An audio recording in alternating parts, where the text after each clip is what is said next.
Now, let me bring up another question. This one's for you. Okay. So, I'm a rising sophomore at HIPS, HYPS. I don't know what this is. Probably a university or something. I think it's maybe Harvard, Yale, Princeton, Stanford, maybe. Okay, I can buy that. Maybe. I don't know what this is, sorry. Very interested in MBB, which is McKinsey Bain BCG. Yeah. How long in advance of interviews do you think I should start preparing? I want to be well prepped, but I want to peak at the right time. How long in advance do you think you should start prepping? They don't want to peak. They want to peak at the right time. Yeah. Okay. That's interesting. So I think peaking is kind of a myth. I wrote this article way back then called the over preparation myth. Yeah. Because you hear a lot in this case prep circles that, you shouldn't be over prepared. And a lot of interviews say that to candidates, even as feedback. Like, oh, you were over prepared. And people have a misunderstanding of what that means. I think even some interviewers do. Because most interviewers are not like case prep experts, right? They're just doing their jobs, and then HR calls them and like, oh, can you go to room 105 and interview this candidate? And they're like, fine, I'll go there. And like they have 5 minutes to prepare. So over preparation, when they say that, it means basically that you've memorized a bunch of stuff, like 14 frameworks and, certain word scripts that you must say, like when you start, like when the interviewer gives you the question, you're like, oh, that's an interesting problem. Yeah. Can I have 3 minutes to structure this? And I'll come back to you. These little scripts that help a lot in the beginning when you have no idea what you're doing. And the frameworks also may help in the beginning because you can start doing cases and then you can get into the flow of doing cases. But if you go into an interview still doing that, you're going to come off as over-prepared. Yeah. Now, I don't think that's a precise word for that. I think you were poorly prepared because like you don't know what you're doing. You're just repeating stuff, right? And that may be a fine first step of learning. Yeah. But it's not how you perform. It's not how you become outstanding, right? Yeah. So I think peaking is a myth if you prepare the right way. So an analogy that I like to give is, say you're a partner at a consulting firm and you have 12 years of experience in consulting, in solving clients' problems, right? And then for some reason you have to do a case interview. Like you're the candidate, right? Yeah. You're in the candidate role of a case interview. Do you think this partner would perform option A, poorly, option B, okay, option C, outstandingly? Yeah. And outstandingly, yeah. Yeah, he's probably going to be way better than any candidate. And if you see, like, they're way over-prepared, right? They have, like, 12 years of experience.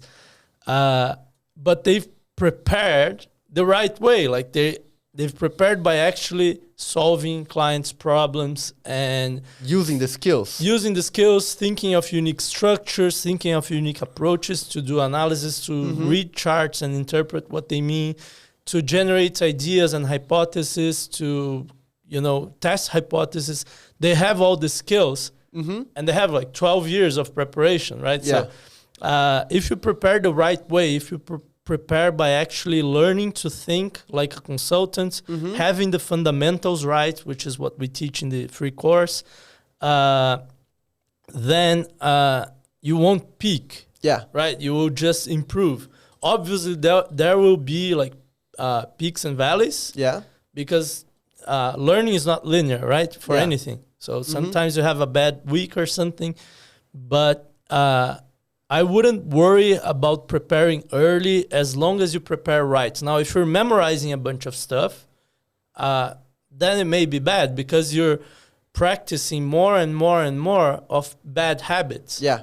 It's sometimes better to just go and, try to think for yourself in the interview without a lot of experience with cases, than to go in a very rigid way and be like a framework robot, as they say. Yeah.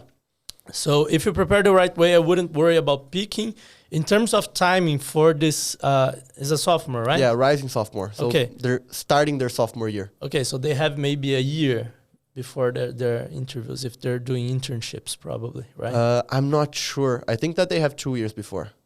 Yeah, it depends if they interview on junior year or senior year. But yeah, what we recommend to people who want to prepare thoroughly, and I know not everyone has that time, is 4 to 6 months, right? Mm-hmm. So when people come to us and they're like, oh, when should I start preparing? The low risk way to prepare is 4 to 6 months in advance. Yeah. I know this is more than most people, but that's kind of the point. Then you can not rush through things. Then you can not get anxious and stressed if you hit a roadblock, if you find a weakness that's tough to solve. Yeah. So 4 to 6 months in advance is a fine timeline. Very low risk, lowish stress, and works out for most people.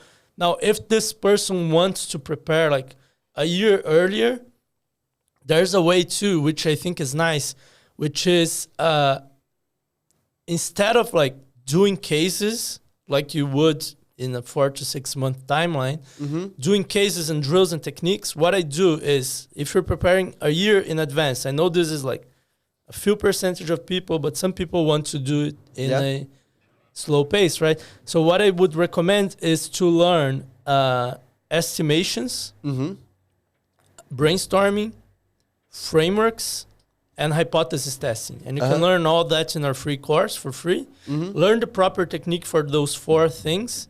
I wouldn't worry too much about analysis and charts for now. Yeah. And why these 4 things? Because these are 4 things that you can use in day-to-day life. So you go, I don't know, eat some ice cream with your girlfriend or boyfriend.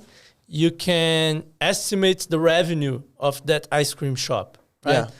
If you get a call that's annoying from, I don't know, some call center trying to sell you stuff, you can create a hypothesis like, why are they doing this? Oh, maybe it's to improve their, like, why are they using this specific script? Yeah. Oh, maybe they've tested it and it's to improve their customer acquisition. Now, how would I test this hypothesis? Maybe it's not the best example of a hypothesis here. That's okay. But you get the idea. So you can do these mental exercises with framework. Same thing. You're reading the Wall Street Journal or some newspaper, and you've just heard that, I don't know, the government of some country is experimenting with Montessori public schools. Yeah.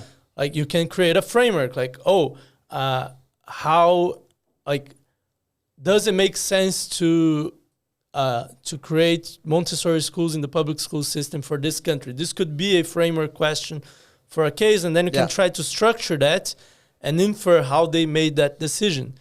And the other one, it was estimations, frameworks, hypothesis testing, and brainstorming. Brainstorming is another good one. So let's say that some company, some business that you interact with, they want, like you see that they want to do something, but they don't know how. Yeah. You can generate ideas in a structured way for how to do it.